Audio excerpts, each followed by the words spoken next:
ბათუმის საკრებულოს სხდომა და რიგგარეშე შეხვედრაზე განხილული აქტუალური თემები. როდის დაუბრუნებს ეკონომიკის სამინისტრო ქალაქის თვითმმართველობას, ბულვარს და გადაეცემა თუ არა ბათუმის წყალი ცენტრალურ ხელისუფლებას. კითხვებზე, რომლებსაც ბოლო ორი თვეა დეპუტატები თითქმის ყველა სხდომაზე სვამდნენ, ამ დრომდე ზუსტი პასუხები არ არსებობს.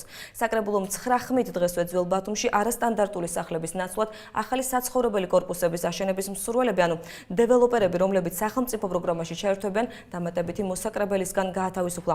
კამათით, რეპლიკებით, განცხადებებითა და ბრალდებებით ბათუმის 2014 წლის საკრებულომ მუშაობა დაასრულა.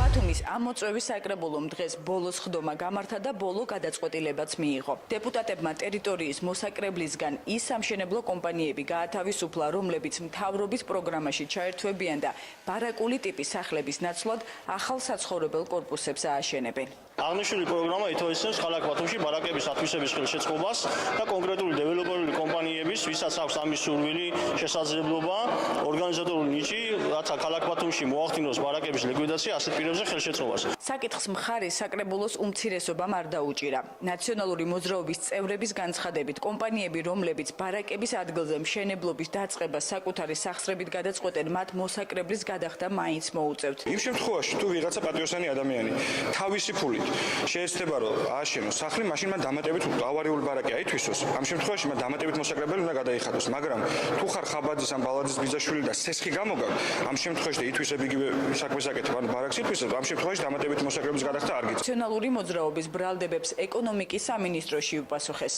სავალდებულო არ არის ცესხი, შესაძლებელია რომ ბანკმა იგისროს ვალდებულება, პროგრამით ესეა გათვლილი, ან საფინანსო ორგანიზაციამ იგისროს ვალდებულება, რომ დაწყებული მშენებლობა მივა ბოლომდე. და დასრულებულ მშენებლობას ფინანსთა სამინისტრო კისრულობს იმის თავდებობას, რომ დასრულებულ მშენებლობას გამოისყიდის. ბათუმის საკრებულოს ამოწვევის ბოლო სხდომის დასაწყისიც ხმაურიანი იყო. უმცირესობამ პირველად ბულვარის ქალაქზე გადმოცემის საკითხი განიხილა. საკრებულოს 24 აპრილის გადაწყვეტილებით, რომელსაც მხარი ყველა დეპუტატმა დაუჭირა, ეკონომიკის სამინისტროს ბულვარის გადმოცემის პროცესი თვითმმართველობისთვის 30 მაისამდე უნდა დაეწყო. ყველანაირი ლოგიკით წარმოებაც უნდა იყოს დამთავრებული და ბათუმის ბულვარი მართვაში უკვე თვითმმართველობას უნდა კონდეს გადმოცემული, მაგრამ დღეის მდგომარეობითაც რა თქმა უნდა არ არის გადმოცემული, იმიტომ რომ ირაკლი ჩავლეიშვილს, გიორგი ერმაკოვს და სხვაებს როგორც ჩანს, არ ვიცი როგორ შეაშინეს, მაგრამ შეაშინეს და უთხრეს რომ ამ თემაზე მეორჯერ მათ ხმა აღარ ამოეღოთ. წყალწაღებულიო ხავს ეკიდებოდა ისე ამათ საქმე. შოუს გამო, თორე არა სერიოზული პრობლემებით რო იყვნენ დაკავებული, მაშინ რა გვიხეს. საქმის წარმოებაზე მე მოაწერე ხელი რომ დაწყებულიყო, თუმცა თავის ძროზე თქვენ ესწებოდით იმ ეს გადაწყვეტილება მივიღეთ, მე ვთქვი რომ ეხლა არის სეზონი და წარმოუდგენელია ახლა შუა სეზონში მოხდეს ბულვარის გადაცემა. აჭარის ეკონომიკის სამინისტროში ამბობენ, რომ ამ ეტაპზე სარეაბილიტაციო სამუშაოები მიმდინარეობს და ბულვარის გადაცემის პროცესი მხოლოდ სეზონის დასრულების შემდეგ დაიწყება. ვცანოთ, რომ ფინანსთა და ეკონომიკის სამინისტროს ბულვართან მიმართებაში გაწერილი აქვს პროექტები, გეგმები ბულვარის ინფრასტრუქტურის გაუმჯობესებისათვის მიმდინარეობს მშენებლობები, იცით ალბათ, თვითონ ჩვენ არ ვართ წინააღმდეგ იმისა, რომ ბულვარი გადაეცეს ბათუმ ქალაქის მუნიციპალიტეტს.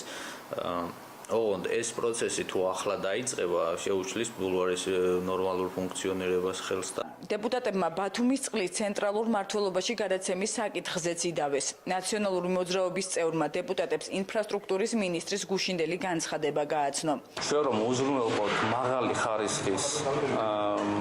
ხარისხის პროექტები, აქედან გამომდინარე უნდა გქონდეს ერთიანი სტანდარტი ქვეყნის მასშტაბით.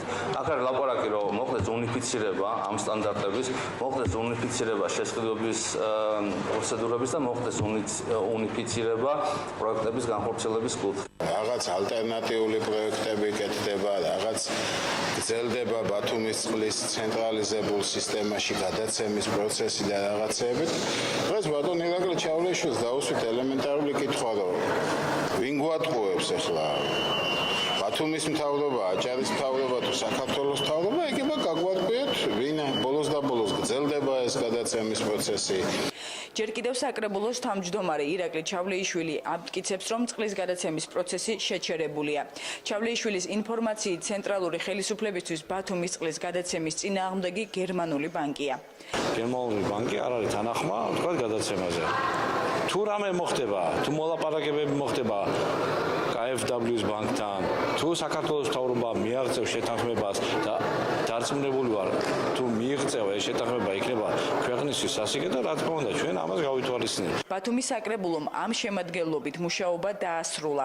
არჩევნების საბოლოო შედეგების გამოცხადების შემდეგ ამ შენობაში ახლად არჩეული დეპუტატები შეიკრიბებიან.